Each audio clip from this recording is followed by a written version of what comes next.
The David Pakman Show at davidpakman.com. It's great to have you with us. We've got a great show planned for you today. Hi to everyone who is watching us live on YouTube, including everybody who came over from the I Love It When I Wake Up in the Morning and Barack Obama is President Facebook page, as well as the Too Informed to Vote Republican Facebook page.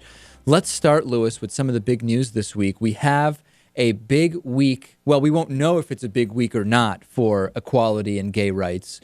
We'll know in a few months, but at least we know that it's a big week in the Supreme Court. Talking Points Memo has a great piece about the significance of the Supreme Court hearing two blockbuster cases about gay rights this week.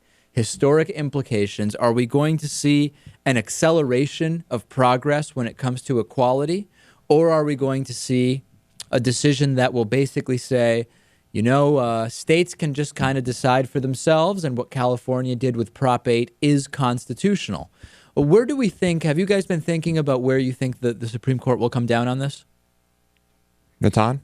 Yeah, I think the most likely scenario is that they're going to say that the people who are bringing the case don't have legal standing to do it, and that will make gay marriage legal only in California, or they'll decide on the merits and say, it isn't constitutional, but it's only unconstitutional in California, and it won't affect any other state. I think that's the most likely thing. So to get people up to speed, Lewis, the two cases that are going to be heard today and tomorrow are, number one, the constitutionality of California's Proposition 8, which says marriage is man, woman, that's it.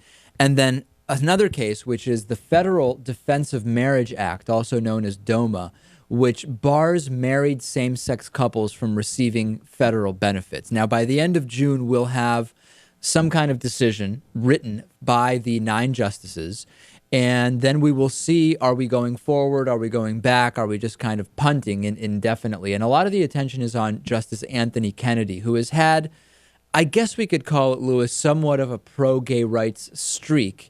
And also, I think it will be interesting to see what happens with Chief Justice John Roberts, because with healthcare, with Obamacare, we could make any number of arguments about the legacy. But we know where marriage equality is going in this country, Lewis. And the issue of John Roberts' legacy, which will no doubt retrospectively be shaped by this ruling, is that a factor? We know that it shouldn't be a factor in how decisions are made, but we know that all sorts of extraneous factors actually become relevant when it comes to the Supreme Court. What do you think? Right. Very hard to say. But in general, this is something that eventually will presumably reach the Supreme Court again and again and again. You're saying even if we don't get what we want this time, that inevitably in different forms, maybe from different states or on different angles, it will come back to the Supreme Court?